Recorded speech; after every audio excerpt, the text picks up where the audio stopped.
MPL में कोयला हेराफेरी मामले में डीसी से मिले विधायक अरूप चटर्जी और भाजपा नेता मधुरेंद्र गोस्वामी। प्राथमिकी दर्ज नहीं होने पर जताई नाराजगी। मैथन पावर लिमिटेड में कोयला हेराफेरी का मामला सामने आने के बाद राजनीतिक हलकों में हलचल मच गई है। निरसा विधायक अरूप चटर्जी और भाजपा नेता एवं निरसा व्यापार मंडल के निदेशक मधुरेंद्र गोस्वामी ने बुधवार को उपायुक्त से मुलाकात कर मामले की लिखित शिकायत सौंपी और कार्रवाई की मांग की। दोनों नेताओं ने बताया कि 11 जुलाई को निरसा थाना क्षेत्र में कोयला लदे 4 हाइवा जब्त किए गए थे। 4 दिन बीत जाने के बावजूद अब तक प्राथमिकी दर्ज नहीं की गई है। उन्होंने आरोप लगाया कि मेसर्स गन नायक कोल ट्रांसपोर्ट कंपनी द्वारा बालीडीह रेलवे यार्ड में एमपीएल से को कोयला पहुंचाना था, लेकिन इसके बजाय पाथरडीह के एक भट्टे से मिट्टी और पत्थर की आपूर्ति की जा रही थी, जो राष्ट्रीय संपत्ति की लूट है। नेताओं ने मांग की कि जब्त हाइवा पर तत्काल प्राथमिकी दर्ज की जाए, ट्रांसपोर्ट कंपनी को ब्लैकलिस्ट किया जाए और पूरे मामले की जांच भारत सरकार के ऊर्जा मंत्रालय से कराई जाए। उन्होंने इस मुद्दे को नेता प्रतिपक्ष बाबूलाल मरांडी के संज्ञान में भी लाने की बात कही। एमपीएल में एक बहुत बड़ा कोयले की घोटाला हुआ है।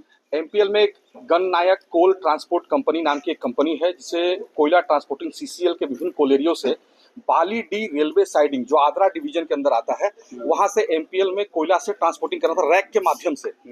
एमपीएल के अंदरूनी मामला में जो आया है, जांच के क्रम में आया है कि लगभग 1800 टन कोयले की शॉर्टेज है उस कंपनी को आपूर्ति में। एमपीएल ने उस कंपनी को, गन नायक कोल ट्रांसपोर्ट कंपनी को 1800 टन कोयले की आपूर्ति करने के लिए, अन्यथा 1 करोड़ 81 लाख रुपए का जुर्माना लगाने के लिए मेल किया है। इसी बीच में गन नायक कोल कंपनी द्वारा और कुछ कोयला तस्करों द्वारा मिली भगत करके एमपीएल में विगत कुछ दिनों से मिट्टी और पत्थर की आपूर्ति पाथरडीह के किसी भट्ठा से की जा रही थी। अभी 8 गाड़ी एमपीएल में अनलोड हुआ है। 3 तारीख को 5 गाड़ी और 9 तारीख को 3 गाड़ी और फिर 11 तारीख को भी 4 गाड़ी अनलोड होने के लिए जा रही थी। उसी क्रम में प्रेस मीडिया, हाईवे एसोसिएशन के लोग, स्थानीय ग्रामीण जनप्रतिनिधि के आने के कारण से जो है ये मामला का पर्दाफाश हो गया।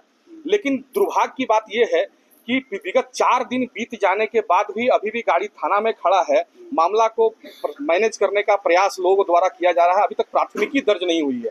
इसीलिए हम लोग अभी माननीय विधायक अरूप चटर्जी के नेतृत्व में हम लोग यहाँ के माननीय डीसी महोदय से मिले हैं। लिखित शिकायत हम लोगों ने डीसी को दिया है। सारे विषय को बताने का काम किया है। ये बहुत ही बड़ा घोटाला है। इसमें जो है भारत सरकार की कोयले की लूट हुई है। भारत सरकार के रेल के माध्यम से कोयलों को बेचा गया है और उस शॉर्टेज को पूरा करने के लिए पावर प्लांट, एमपीएल के लोग मिली भगत करके और ट्रांसपोर्ट के लोग और कुछ माफिया मिली भगत करके वहां पर मिट्टी और पत्थर की आपूर्ति करके इस शॉर्टेज को, इस घोटाले को पर्दा डालने का प्रयास। साहब ने प्राथमिकी करने का आदेश दिया है और इसके लिए जो पूरा मामला है, इसमें उन्होंने कहा है कि हम ऊर्जा विभाग को भी इसके पूरे जांच करने के लिए पूरा सारा जो हम लोगों ने डॉक्यूमेंट्स लगाया, हमने भी लिखा है और विधायक जी ने भी लिखा है। उन सभी डॉक्यूमेंट्स को उन्होंने कहा है कि हम ऊर्जा विभाग को लिख रहे हैं और प्राथमिकी दर्ज करने का आदेश उन्होंने सक्षम पदाधिकारी को दिया है। इसमें मूल रूप से एमपीएल के कोयला विभाग के लोग जो हैं, एक दुर्गेश शर्मा जी हैं जिनका नाम लगातार आ रहा है, सुशील सिंह जी हैं उनका नाम आ रहा है, गन नायक कोल ट्रांसपोर्ट कंपनी के जो भी पदाधिकारी हैं उनका नाम आ रहा है और कुछ लोग और पर्दे के पीछे हैं।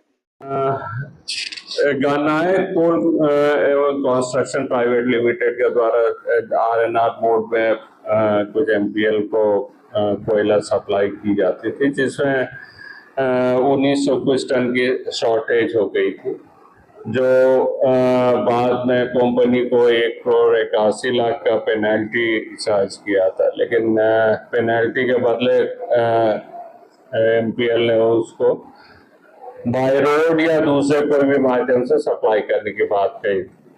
गन नायक के द्वारा पाथरडीह में कोई डिपो से माल लाने की बात आ रही, जो एमएनएस ट्रेडिंग के द्वारा उसको बेची गई।